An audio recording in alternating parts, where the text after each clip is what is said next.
Hey, everybody, welcome to another edition of the Podriplegics podcast. Today we have the same cast as usual, Mr. Don Price, Laronda Hart, and Kenny Rogers himself joined us today. Eric Kenning, I'm sorry. And we have a very special guest today with a lot to talk about, so we're going to get right into it. Today we have with us Mr. Steve Zaccari. Steve is a C6, C7 quad and has accomplished a million things in his life. And did I mess that up? Well, you butchered it. Well, oh well. I'm sorry. My bad. Well, anyways, Steve, it's a pleasure to meet you. And I know you have a ton of things to say and a ton of things that you have done.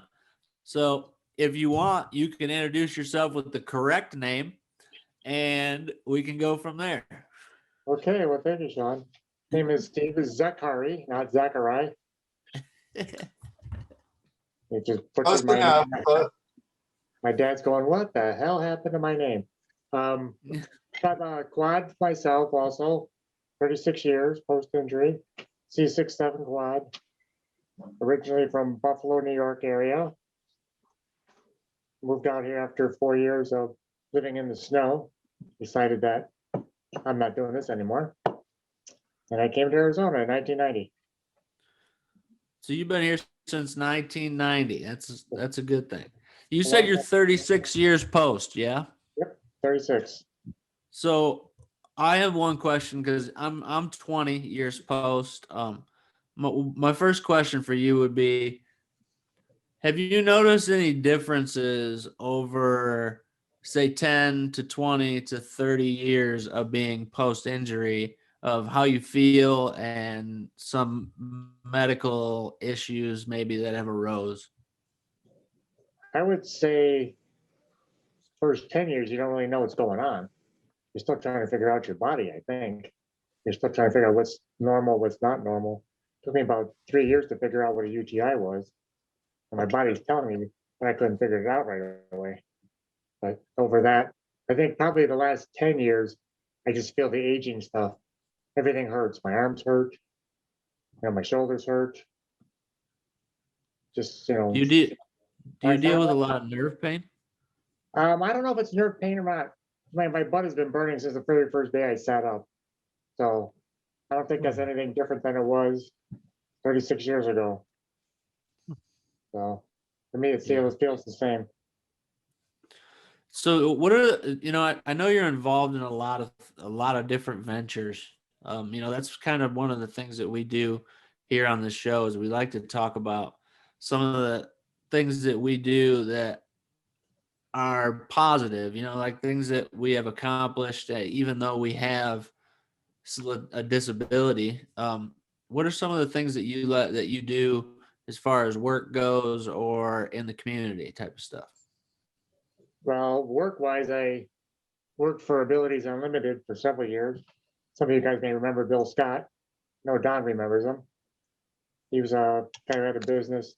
He did a lot of disability or accessible surveying and a lot of promotion of disability when the ADA came out. And I was one of his back office guys. He went out and did the surveys and I would help him put together the billing. And so my background is more business. I got a business degree. I've been better in the back end. And then Bill died in 2011, I believe. So the business kind of went away. I started working for my sister, who's a Dr. Zaccari, who's a psychologist, and I do her back office. I've been doing that since 2008, 7, something like that. So those are my jobs. Then I was involved in the mentoring with the Spinal Cord Association.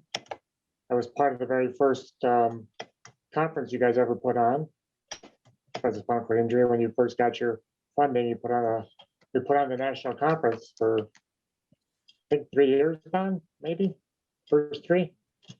Does that sound right? It was before my time. I know that. No. Okay. Weren't you there, Price, in the first convention? Yeah, no, that sounds right. Okay. Here we had about 1 in Tempe and then 2 in Mesa. It was a national convention for spinal cord, and were involved in that early on. And then I did the mentoring with the group for a while. Involved in the medical school mentoring through U of A right now.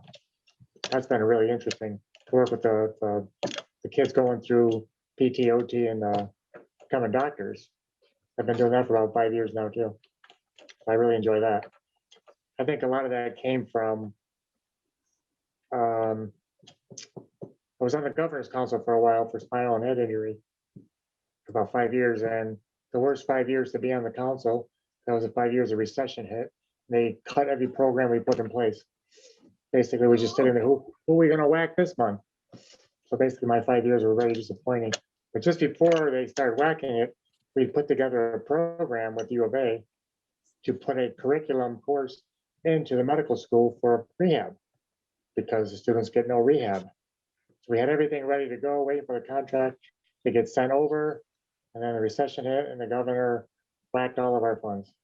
So we lost that program. I think the mentoring came out of that. We're gonna just create it anyways, put together a program, and I'm not sure, John, you're probably more involved in that than I was, but it sounds like a lot of the stuff that we were gonna put in the curriculum is what they're doing now. So it's really, and I love to see that. That was great. I was so disappointed when that program got cut. Yeah, Yeah, go ahead, Don. the mentoring program that you're talking about is, the acronym is CHAMP, Community Health Mentoring Program. And they're always looking for people to become involved with that. And like you mentioned, yeah, it's a cooperation between Arizona, University of Arizona, ASU, and NAU. And yeah, you get assigned, I think like 6 or 7 medical students, and you meet with them probably once a month or so. And Oh, yeah, every other time. yeah, it's about 6 weeks between every meeting. And I've been doing that for about 5 years as well. So it's really worthwhile. So if anybody's listening and wants to get involved, yes. Yeah, Shawn, you should. I can send the information, but just look up or Google Community Health Mentoring Program, CHMP, CHAMP program. And I think you can get signed up that way. They're doing a good job. It's really, yeah, it's a great program. I mean, for us, it's kind of a review every year, because you pretty much do the same topics every year, but it's a new set of kids and the questions are different. And you may have PTs, you may have med students, you may have more med students there. So that's been a real interesting. I enjoyed that. That's been a lot of fun. You know, for me, Steve, you know how every generation kind of worries about the next generation letting them down. And, you know, these kids are only playing video games and they're, you know, but when you meet the actual students that are in the program, you are so impressed and so reassured that these kids are really sharp and on top of things. And for me, I mean, it's been great just talking to them and meeting the next generation of medical students. And they know more about people with disabilities than the doctors in our generation, for sure. Oh, yeah, absolutely. So it gives me a lot of confidence moving forward. You know, Yeah, they're sharp kids. Yeah. I would even say that I think they actually care more about diversity, right? I mean, that's something that I've seen over I mean, you know, my younger brothers, I have 2 younger brothers that are 25 or 26 years old, and you realize how much more they actually care about the differences in individuals, and they're more accepting towards that, as opposed to, say, even my generation, or, you know, I mean, go 5 generations back to where you are, Don, and, you know, 5. All right. Ouch, that hurts, man. I shouldn't even laugh, to tell you the truth. That I'm just digging my hole when I laugh. All right, Mr. Pink. But no, I think you're right. I think you're definitely right. And I think it's a great thing. That's a great program. And I would love to be a part of it. That's for sure.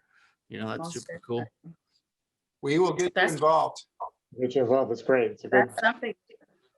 Yeah, Go ahead, that's something Laronda. that I can kind of.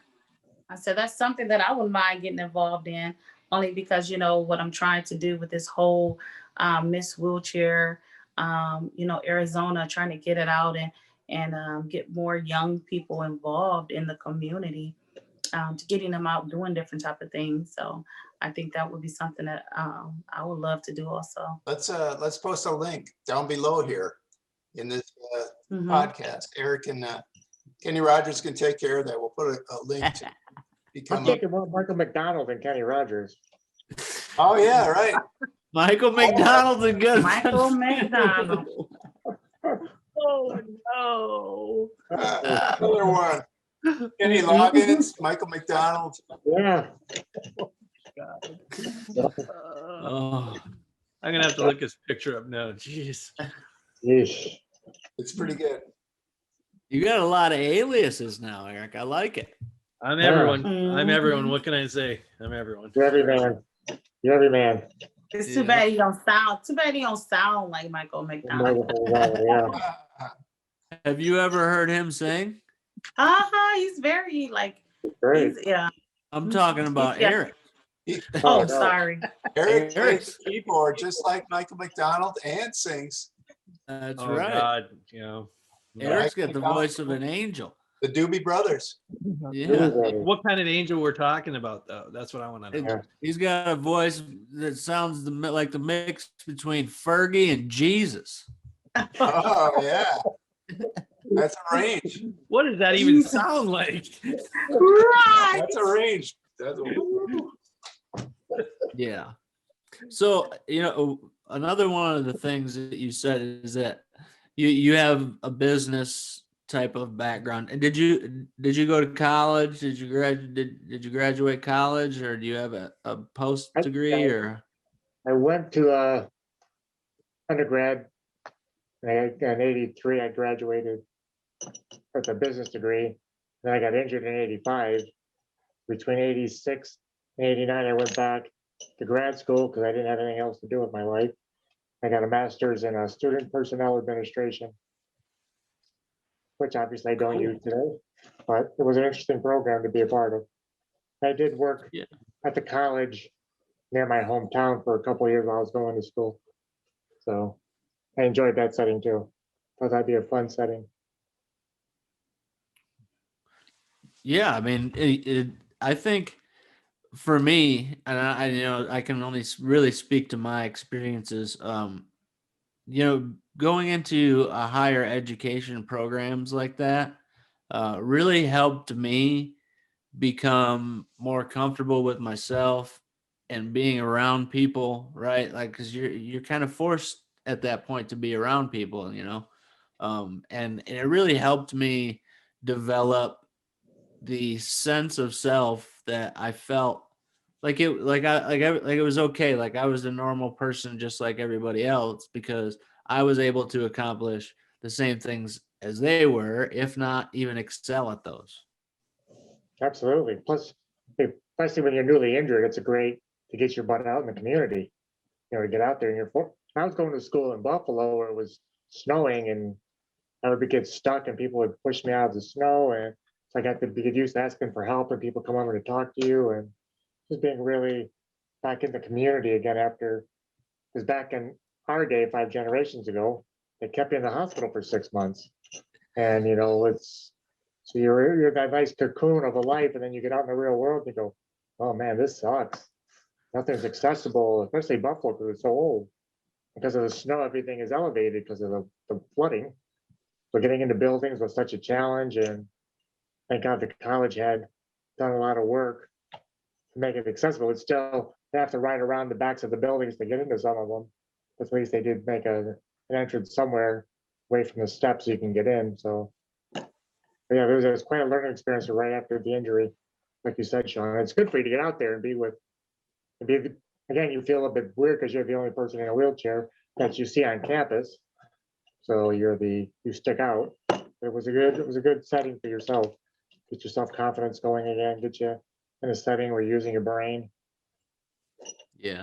And then you also get to learn that there's possibilities outside of physical things or physical limitations, right? I mean, that's one of the biggest things that I feel that it made me comfortable with it being okay in a chair, is because I learned that there's so many other possibilities outside of running and playing basketball or hitting a baseball or doing all these things that I had.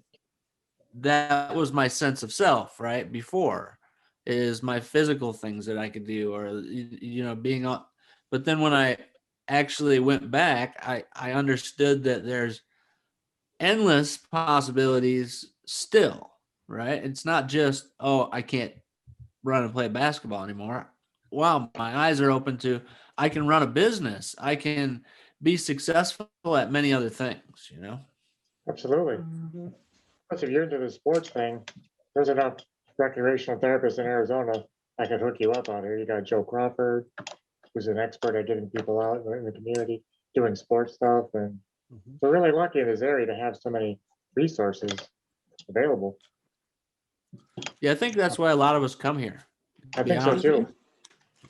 Yep. Just, I mean, I think out of all of us here aren't from, none of us are from Arizona, are we? We're all refugees. Mhm. Pretty much. I did the same thing as Steve. I was injured about the same time. We're pretty similar, Steve. And then I moved from Wisconsin to Arizona to get out of the snow. And Absolutely. it just wasn't functional. And yeah, I've been here since '86. So again, pretty similar to you. Yeah, it's a couple winters in the snow and you go, this Mhm. sucks. Right. Yeah. No, I didn't know Don was from Wisconsin. Yeah. West Bend, Wisconsin. You're not going to hold that against him, are you? Oh, I'm from Milwaukee, Wisconsin. So if Oh, there you go. Hey, Oh, Yep. so my being from Minnesota, is there like the mud there you cheddar go. head? Oh, Actually, yeah. you gotta think that. Yeah, Minnesota. Like, where you from, Don? Again, what part? Just north of Milwaukee, West Bend.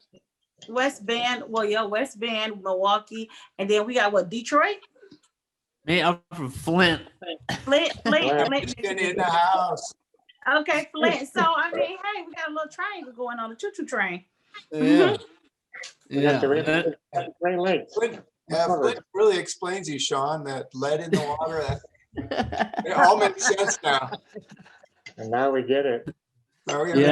That makes And not to mention all the paint that I used to eat. So I mean, I'm full of lead. it's All all that coming water. together. Then we got Buffalo in the house. That's We right. got Buffalo. Yeah, What a see. Great Lake. Tell me you like buffalo wings, Steve. You gotta. Oh my God, I love buffalo wings. All right. The hotter the better, or what? I eat them no, mild. I'm a wuss. Milder You the have a better. place in Arizona that serves the best. I found, well, like I said, I can't eat them anymore because fried food tears up my stomach these days. But there's a place on, forgot the name of it now, Cave Creek, just north of the 101, or just south of the 101 where that Costco Plaza is. It's on the faces Cave Creek. They're from Buffalo, so they make a pretty good chicken wing. All And right. they serve blue cheese dressing instead of ranch like you're supposed to. You're right over by then. I live right by the Cave Creek and the 101. How about Tatum and Shea? So yeah, I'm close to you. Yeah, I'm on 16th and Beardsley. Oh my God, you're right down the street from the Costco. I know, right down the street. Yeah. Wow. Well, Yeah. it's the pizza place. It's the pizza place right there in the front, facing. It's on the west side of the plaza there. The Costco So we plaza. get pizza, and everybody meet at Shawn house. Party. Let's do it. He's got the pool. We got the pool. Let's make it happen. I get my final my second COVID shot tomorrow. So Ooh. I'm almost out of prison. So, Shawn, how do you arrange that, if you don't mind? I own a healthcare company, so I am around nurses and aides every day. So it's one of those things where 1B, is that what it is? Yeah, 1B. Yeah, Yeah. So like my whole company, I made everybody in my whole company go get their vaccinations because, you know, it's just better for me. So, you know, that was something that we put into place to say, look, if you're going to be around, if you're going to, you know, be around high risk patients and all those kind of things, then we require it. So, you know, it's one of those things we got everybody that works for me. You know, all 15 employees that we have, we got them all set up with their COVID vaccination. So Good. Did any of them have issues? with doing it, Yeah, with, Yeah, with the with shot, the vaccination itself? Right, yeah. the reactions. yeah, after the second one, so the first one we had like when I got my first one, you know, my arm really hurt and I had a headache for a half a day. But I heard from several of the nurses that have had their second one already that you don't feel the best for a day or so afterwards. That's what I've heard You know, too. but I mean, it's to be expected, right? I mean, your body is, I mean, it's trying to trick your body into thinking that it's trying to build antibodies and fight what COVID would be. So But I it mean, makes sense. nothing like deadly or anything like that. That's what, No. No, All not right. from anybody I've heard. So, which is but good. this is an interesting conversation because, you know, Eric, you can go on with, you can talk to Zach about, or Steve about this. Sorry, I said Zaccari. I was going to say Zaccari Zachariah. again. Zaccari. It's Zaccari.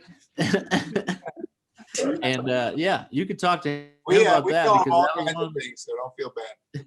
Yeah. that was one of the things that why you wanted to bring him on. So go ahead, Eric. Yeah. So Steve, I wanted to ask you about that with the so I learned that you had COVID, correct? That's what you Correct. shared. I had COVID. So you made a comment on one of our last podcasts that we should talk about that. And just so you know, all the voluminous comments that we get, the thousands and thousands I have to repress because of all the negative views. You were one of the Right. positive ones that I actually got to keep up. So it's still up there.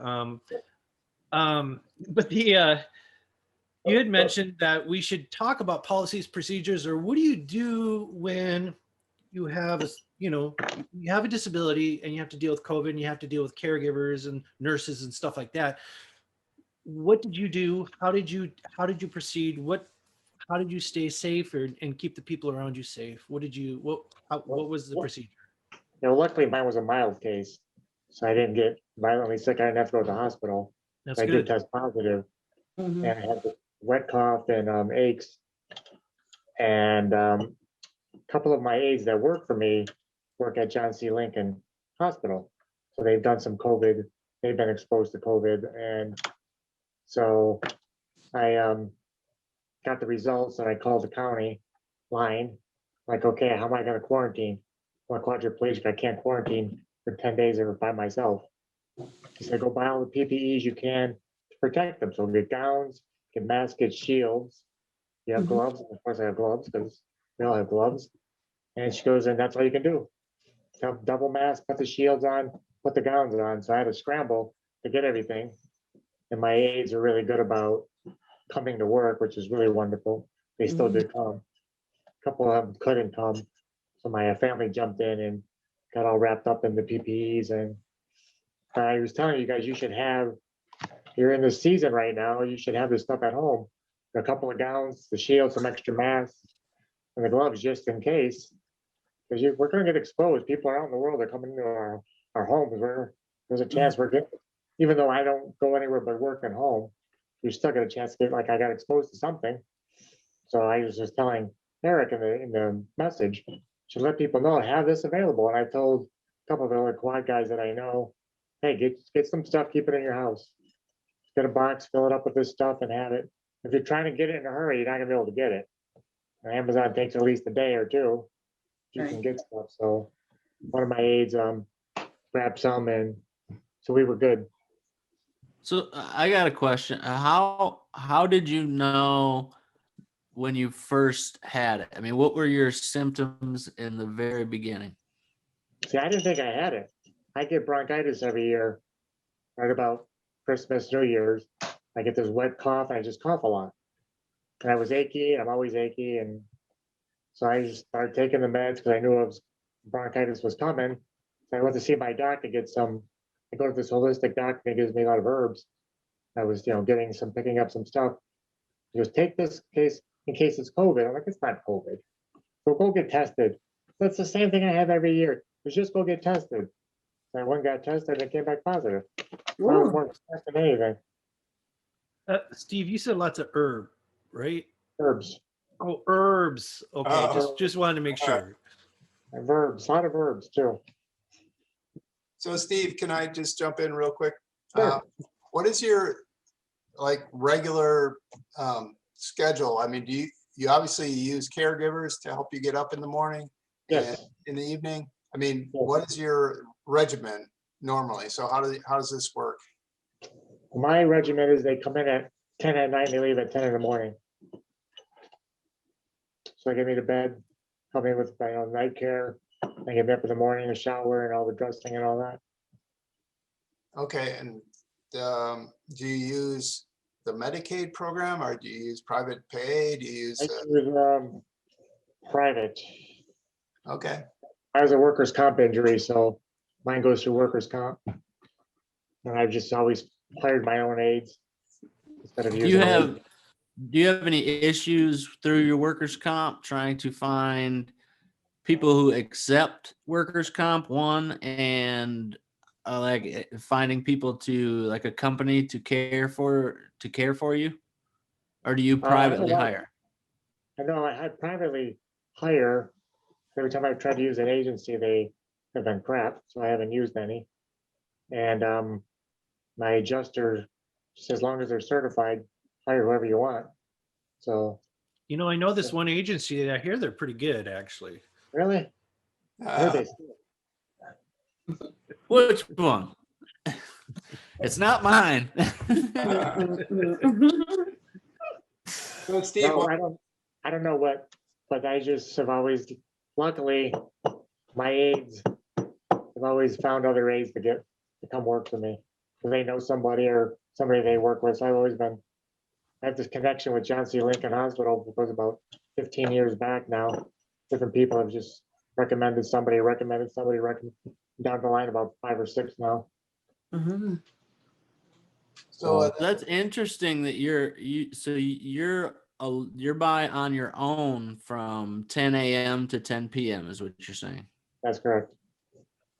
That's interesting. That's cool. Yeah, once I'm up, I'm pretty functional. Again, I think a lot of that goes back to the Stone Age when we got injured back in the day. They made us learn all this stuff. You didn't leave rehab till you could master all these things. I was cooking in the kitchen in rehab, doing laundry in the rehab, and taking care of all your stuff. And I went to rehab in Philadelphia after I got hurt in South Jersey. I was at McGee and Thomas Jefferson, and every Friday we had to go to class to learn about bowel care, bladder care, skin care, medication, aging, everything you saw that the spinal cord injury used to do with the curriculum back in the day. That all came from people like me and Ben John and Hershey and other people that went to Craig. We all put together our resources, but we got her back in the 80s and gave it to Dr. Wolf, and she put together the program. So basically what we experienced being in the hospital for 6 months. It was great learning. You just come out knowing. And my nurses, I don't know if that was where everybody else was, but my nurses were, you have to be able to explain your care to a total stranger. So they would come in the room, what do we do now? It was just standing. You'd have to tell them everything what to do. What do I do? Now what do I do? Now what do I do? And they were really good about just standing there waiting for you to figure out what to do. And so by the time I left, I was really, really well versed in my own care. So I feel blessed in that regard. You mentioned the Craig Institute. I know I've talked to the Craig Hospital a couple times, and they are renowned for having an excellent rehabilitation program. And anyone that is looking for rehab, a really good rehab program, I mean, I'd put Craig up towards the top. What do you think about that? Do you agree or not? Or Well, like I said, I was from back east, so I only had a couple of days at Craig to do a follow-up. I have heard good stuff about them all these years, and most people we know that get injured out here end up at Craig at some point. But I was in Philadelphia is a regional spinal cord center too, back east. So McGee and Jefferson are part of the regional spinal cord network now. I guess there's 5 in the country. They've always been a part of that. Mhm. And they did a research study back from when I got injured. Every 5 years, I get a call from McGee. I do this massive survey over the phone with them for aging with spinal cord because they're tracking spinal cord aging issues. That's been really interesting. Talked to the same lady now for the last 15 years. If you Calls me up get every 5 years. those results or the article of what they're doing, Yeah.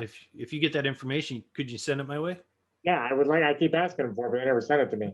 Like, what are you doing all this information I give you? I fill out the forms, you don't ever send me anything. Tell me, what are you learning? Where's the article? Where's the articles? Who's reading? Yeah, there should be a Uh-huh. professional paper connected with that stuff. I mean, good I lord. would think so. You're looking 36 years, so I've been doing this 75 years since 85. Mm. I guess they're really huge on research over in Alabama, University of Alabama. So Okay. that's where they're doing all the major research for Mm. people with spinal cord injuries and stuff like that.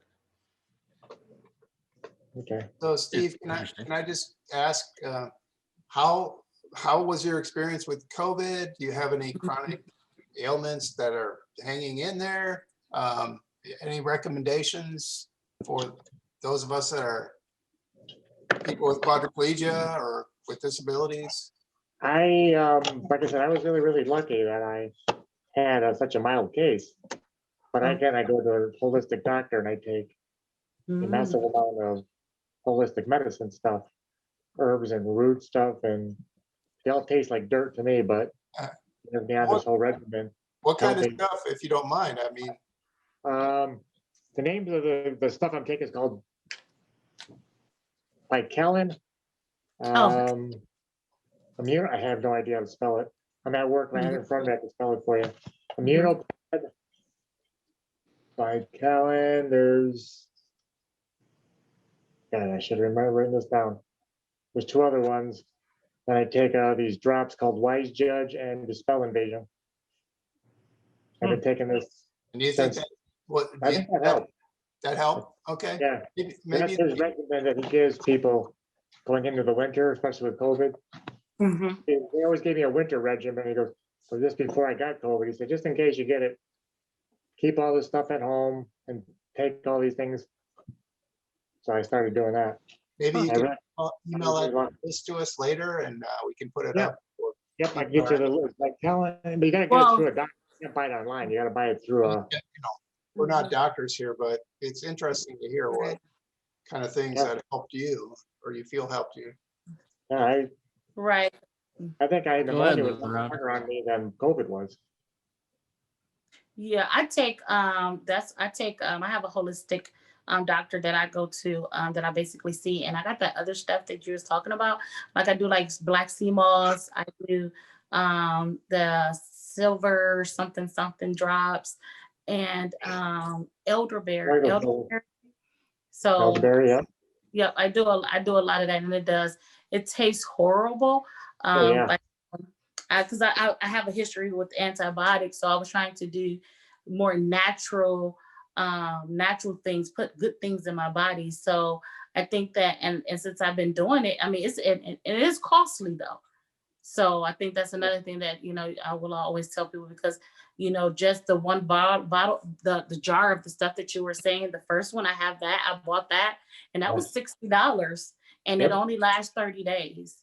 Holy cow. Yep. Yeah, I mean, my holistic doctor has given me much different herbs. Really? Much. Are you different. smoking herbs? I'll tell you that much. Dr. Marley. It might end in berry, but Marley. it doesn't start in elder. Okay. Yes, Dr. Marley. Overshot. Yeah. No, but I think that's a great thing to talk about, because I think all of you are very correct in the fact that being proactive in your health as opposed to reactive is a big thing for people who Yeah. have disabilities of all kinds, right? I mean, we're always taking antibiotics, it's something a part of our life. We're getting UTIs, all these different things.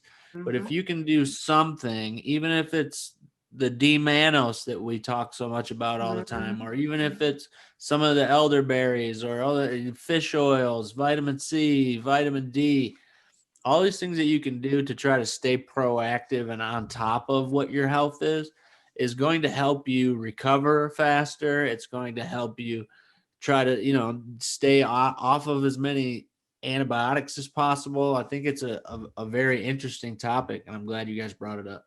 Mhm. Yes. But Yeah, we all deal with. I'm sorry. Go ahead. Oh, the Right. one thing that's sad about it is that our insurance don't pay for it. And, Right. it's like that they want to keep us with injecting us with a lot of stuff. You know what I'm saying? Instead of giving us the option to say, can we try something more natural, the insurance. And that's the sad part because, a lot of people with disabilities are on limited income, and things of that nature. And like I said, I know for myself, it's expensive. I thank God that I was blessed to be able to afford it. But, back in the days, I wouldn't have been able to, afford it. I would have had to go to a regular doctor where my insurance will pay for. They don't pay for holistic care. So you have to pay for a lot of that out of your own pocket. Yeah. Absolutely. Steve, I'll let you go in just a second. I'll let you get answer to what she said, but I'm in the middle of some litigations and all these different things with my insurance company right now. And in the middle of some of our talks, they literally said it's cheaper for us if you die. Absolutely. Mm-hmm. And so Oh, it's like absolutely. if you start to think in your mind that that's how they view you as a number, and this is how much it's costing us every year you live, and realistically, we don't want that number on there anymore. It's just cheaper for you to die. Yeah, absolutely. Not accurate. Yeah. And it's like, like what world are we living in? But I guess that's our world, Mm-hmm. Right. So yeah, sorry to throw that just Well, extremely downer into this conversation, but Yeah, but but that's the reality of it. I mean, Right. that's the truth. And, we got to look at the reality of it because that's just the truth of it. It's people aren't going to say to our face, we want you to die. But the truth is the insurances are going to view us like a burden to them Bottom because line. we take their money, which insurance companies, believe it or not, they never want to give you money. Really? Yeah, That's my never. school case. So, Steve, I've known Steve for a long time. First of all, he's a hell of a cribbage player. We've been at a number of cribbage tournaments. Oh, And, what? yeah, we need to do that again, by the way. you're Hey, aging you better yourself, guys.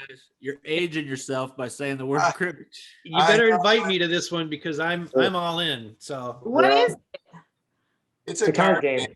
It's kind of a Midwestern card. But Steve, I know you're an active guy. You're involved with your church. You drive an adaptive vehicle with hand controls. So I'm wondering what you've been finding for mental health reasons for social interaction during these times. Are you able to get out and do things, or what are you doing to stay active? I don't really go. I used to be way more active, obviously. I don't really haven't been to a restaurant over a year. Haven't been to a grocery store in about a year. Thank God for fries pickup. I was trying to avoid that. I do a lot of like Zoom stuff with groups through my church. I'm involved in a program there. We finished up our program last year on Zoom because of COVID. And that was rather interesting to have 40 people on the Zoom and try to control that environment. And that was fun. was But that I like did herding that, and then kittens? through the summer, just got involved with different groups at church, and we just do Tuesday night thing, Thursday night. We have little Zoom sessions and staying in touch with people. And of course, there's I- always I went just get crazy. walking around, taking a little stroll around the neighborhood and talking to your neighbors again. Like you did when you were a kid, you know all the neighbors. I don't know anybody in my neighborhood. Now I do. Mhm. So there's some positive from this. There's some positives from it. It's been good. Like I said, it's been hard. I'd rather be out. I'm a big ASU volleyball fan. I'm really bummed not to be able to watch them play live, but they are Zooming the game, so I've been watching the games on, live stream. So I missed that. That's always been my big outlet I was really, really involved with over there at ASU. You Can I- said, go ahead, Eric. I just want to before we get too far, I wanted to touch on one thing. I have heard that you have broken your leg recently, and you didn't really feel it, but your body was telling you, or describe what that's like. Having no feeling in your leg, and people should know that when you have a disability, your calcium leaves your bones, and your bones become much more easier to break. Like I know someone that just shifted themselves one time and their leg broke. Okay, so it's much easier. But regale us with how you found out you had a broken leg.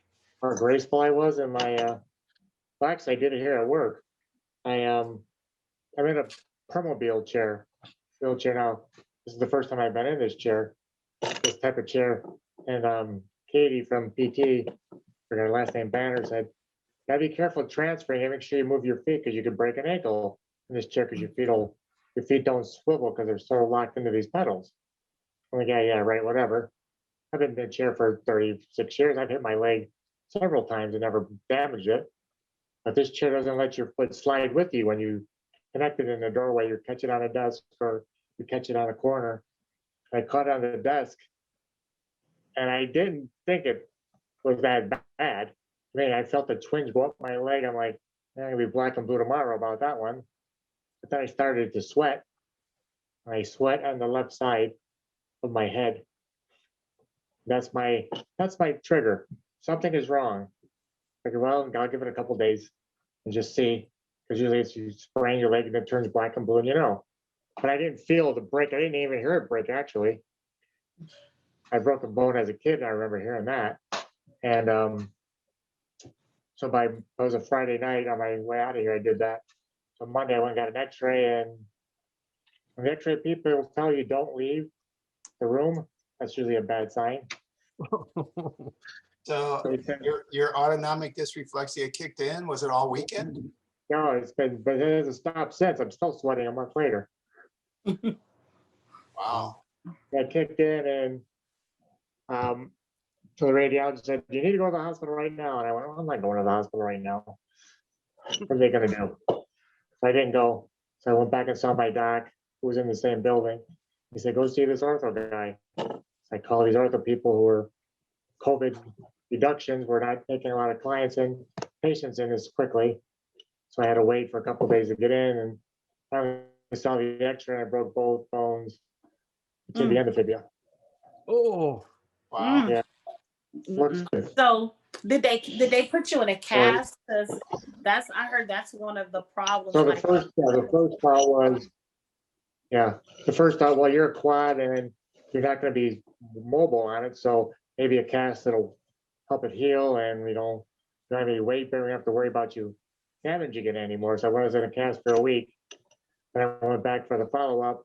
He said, "Yeah, it looks worse, so we're going to do surgery." So last Friday I had surgery.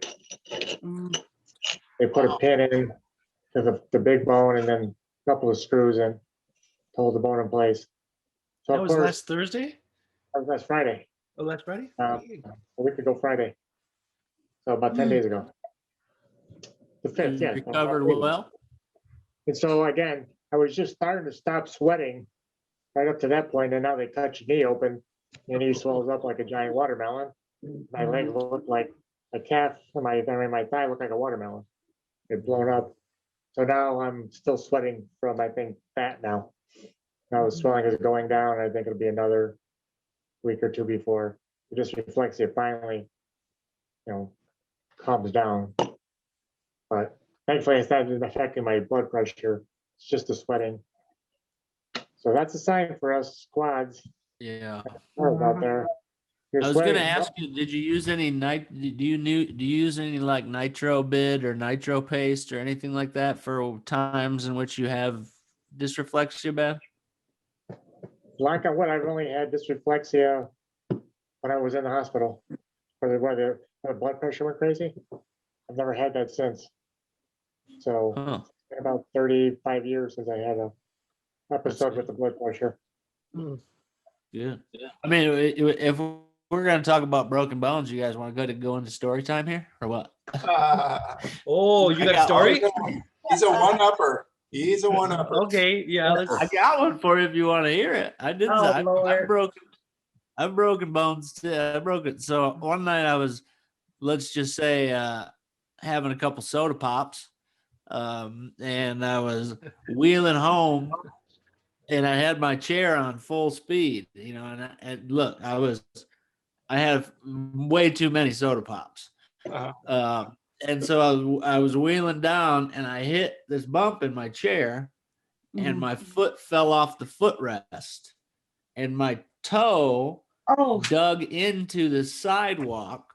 So you know how and my chair hits it and stops my chair. So my foot bent kaploosh, completely backwards. Oh, you're and making me snapped. cringe. And I was like, come on, Shawn. who cares? my It's not a big deal. God. Went What? home, laid down, and my aide was like, dude, this is bad. And I was like, no, it's not. I don't feel a thing. And so I went to sleep. I woke up the next morning and I didn't even remember I did it. So I woke up the next morning and I looked down and my foot was like 7 times the size of what it was. And I was like, what is that? And my aide was like, dude, I think it's time to go to the hospital. And I was like, I guess so. Jesus. And when I went there, the guy goes, well, what are you going to do? Walk around on it? And I was like, no. And he goes, well, all right. I think, Didn't do anything.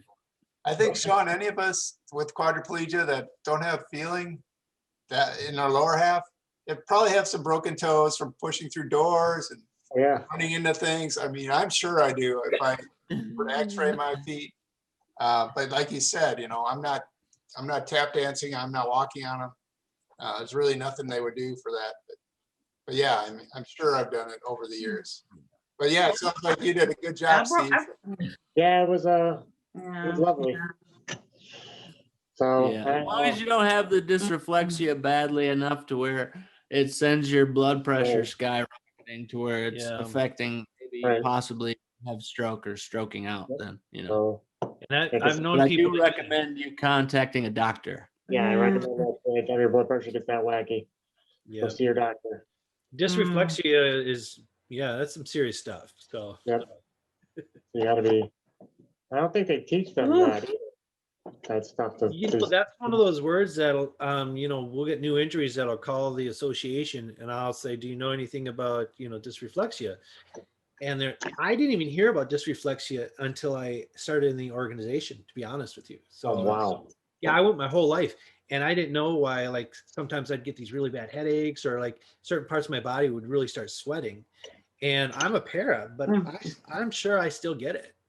I mean, it's certain aspects. Just like I just get these little patches of skin that just get super sweaty. When I put myself.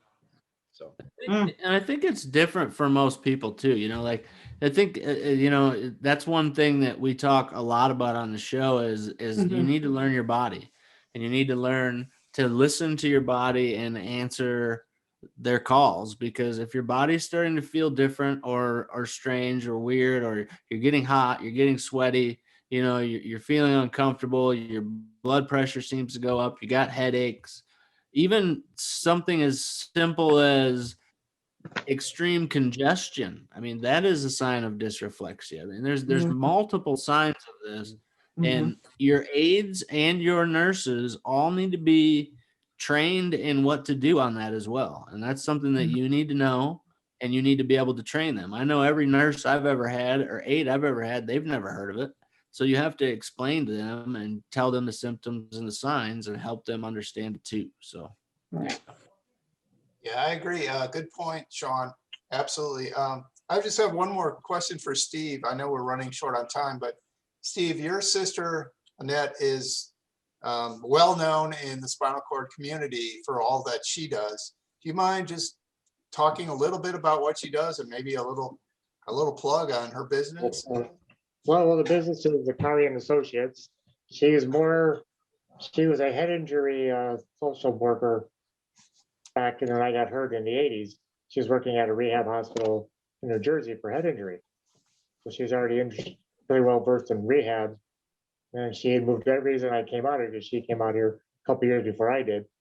And she started working in a rehab here and got heavily involved in the Brain Injury Association. And I think she was the president, like you, Bryce, forever, for 5 or 6 years of that council, or that board. And she does a lot of her specialty with her clients is head injury. So we do a lot of work with TBI here at this office. A lot of people coming through, and she's been doing this now on her own since 2002. That She had her own practice. neuropsychology, is that the proper? She's a psychologist now. She finished up her PhD, and she does a lot of work with cognitive therapy, a lot of getting people back into the regimen, especially the TBI world. You know, there's a lot of that, just getting them into some type of routine that really makes their life a little bit, and their family's life a little more easy. And that's not an easy thing to do either. So that's a tough. Yeah, that's That's why tough. I'm glad I'm on the back end, because I don't think I could be doing her part of the job. Okay, that's a little too hard for me. She's got a tell lot your of patience. sister I might be over there in a couple weeks. That's the overlook. I think Yeah, I need some exactly. cognitive therapy. Right. Yeah. Yeah, So tell she- Annette I know Shawn, so she can't refer him over to me. Okay, good. Right. Yeah, she's a pretty amazing person, and you're lucky to have her. Does she ever help you out if you need Yeah, assistance? she's actually one of my caregivers too. She helps Cool. out. I have a variety of caregivers, and she's one of them too. She's my emergency backup too. Yeah.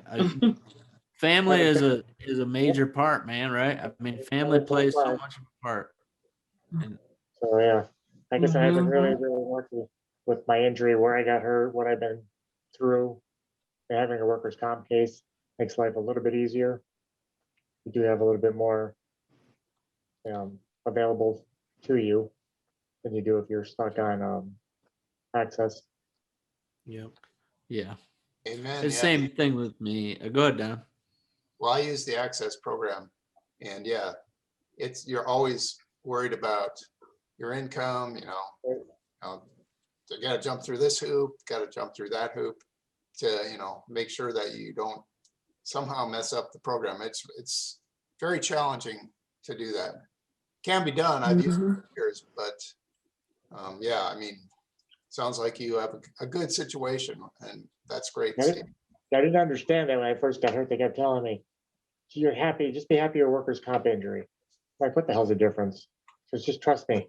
Down the road, you'll understand. Yeah. And down the road, I'm like, yeah, I get it now. Yeah. Really lucky. Yeah, same thing with me. I'm an auto no fault from Michigan. So I mean, it's like I feel blessed every day to know that my care will always be taken care of in some way or another.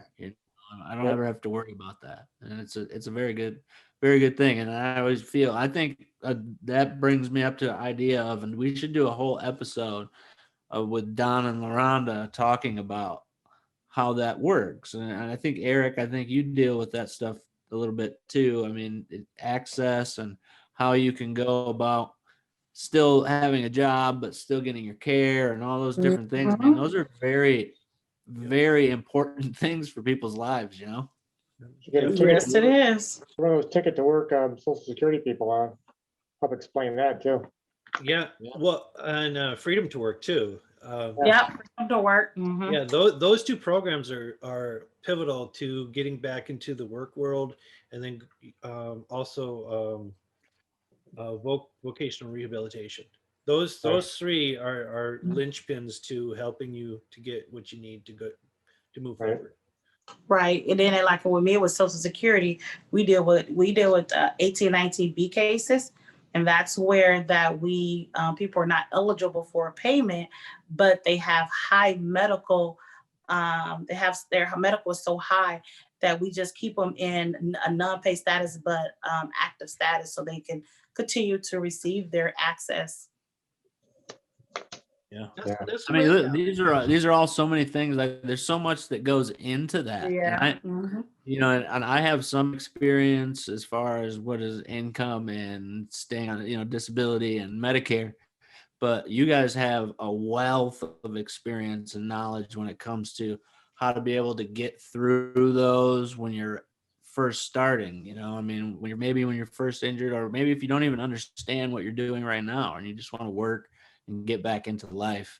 I think that would be an awesome thing for us to talk about in another episode for sure. Yeah, let's Absolutely. do it. Yeah. I mean, all right. I think we're running short on time here. I want to go do a roundtable of anything anybody wants to say or ask Steve that they haven't had a chance to ask, or just say in general. I'll start with Mr. Eric Kenning, aka Kenny Rogers, aka Michael McDonald, aka Any of August. Highway to the Danger Zone. Very good. Thank you. Wow, we're building them up. I know. Well, Steve, I and maybe I'm digging in a big conversation hole, but relationships, any advice? Oh, man. Well, I was married for a couple of years, Are you shaking your head, Laronda?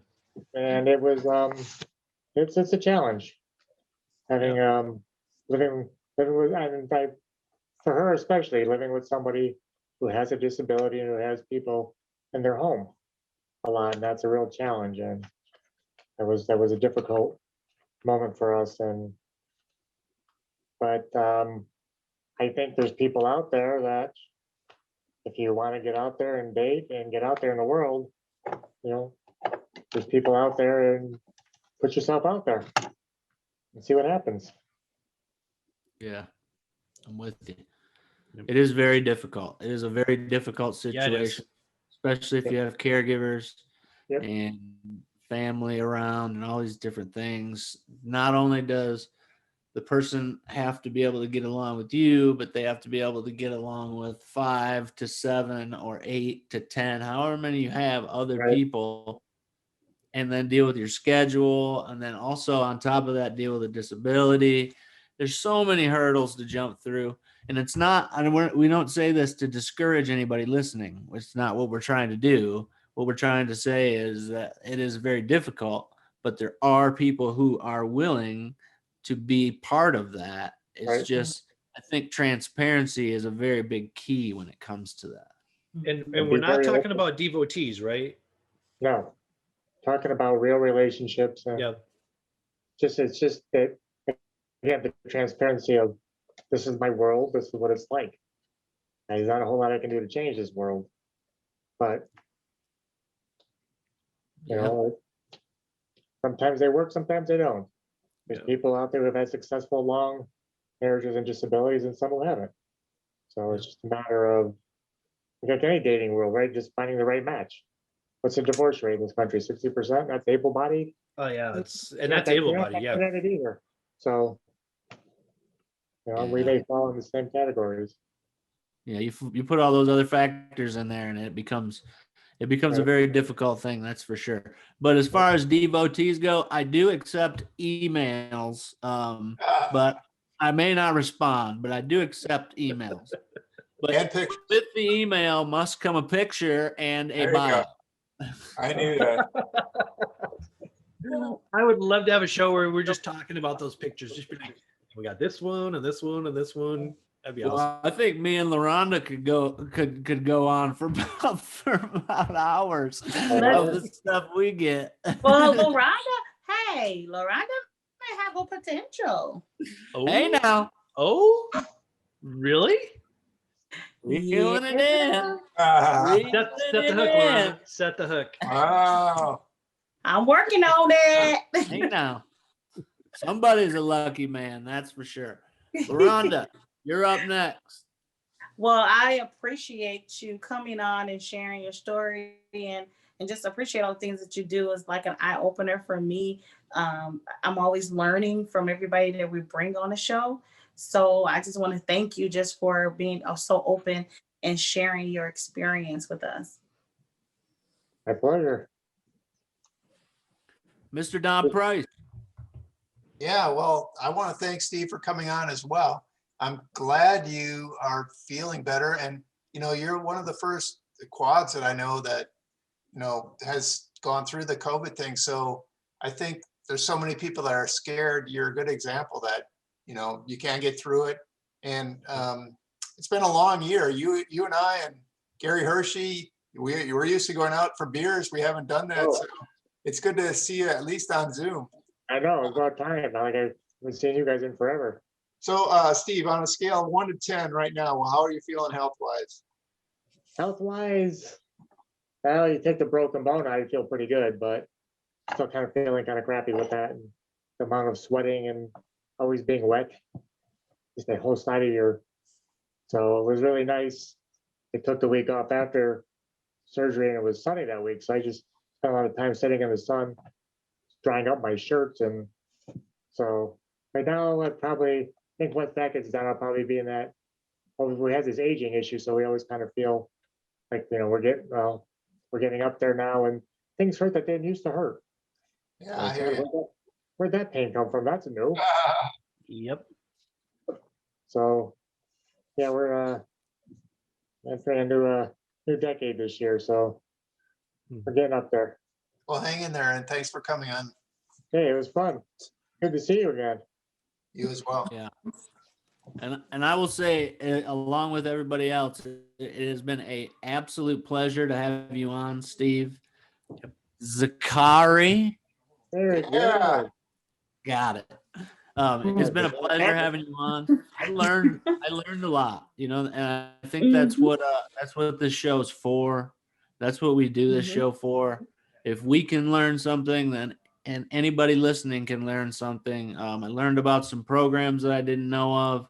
I learned about you in general, and I learned again the same way with most of our other guests is I learned that there's life past being in a chair. Being in a chair does not define you. You prove that, Steve.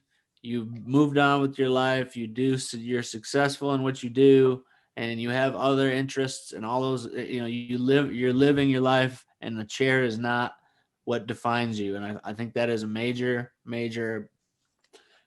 fact that I like to get across, and I think we all like to get across in what we're trying to do. So I appreciate you coming on. Motor transportation, that's all it is. Thank you. That's right.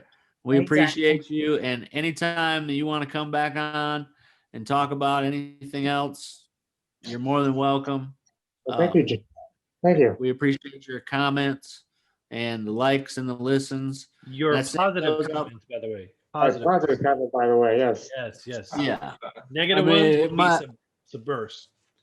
My Harry Carey episode got some pretty negative ones. So let's. Oh. I love that one. I love that one. So I've seen a few of them. so I've seen a few of the shows over the that's years. good. Yeah. I don't know sure how I even found it. All of a sudden it just popped up on my screen once. Like, that Don Price? Like, holy crap, that's Price. So I had to pull it up and look at it. Yeah. That's good. I have my own devotee. Hopefully you spread the word. And I if do. anybody else wants to listen, you can find it on iTunes, iHeartRadio, Spotify, or Facebook. You can find it on YouTube. Am I missing something here? azspinal.org. azspinal.org /podcast.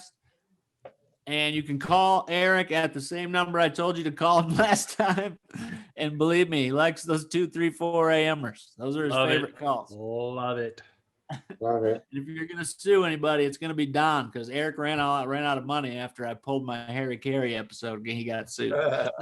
So, anyways, I think that's our show. We appreciate you listening. Thank you again to Steve. Thank you again to Eric, Laronda, and Don. We'll be back next week or the week after. Peace. Peace. Yep. Peace to the Middle East.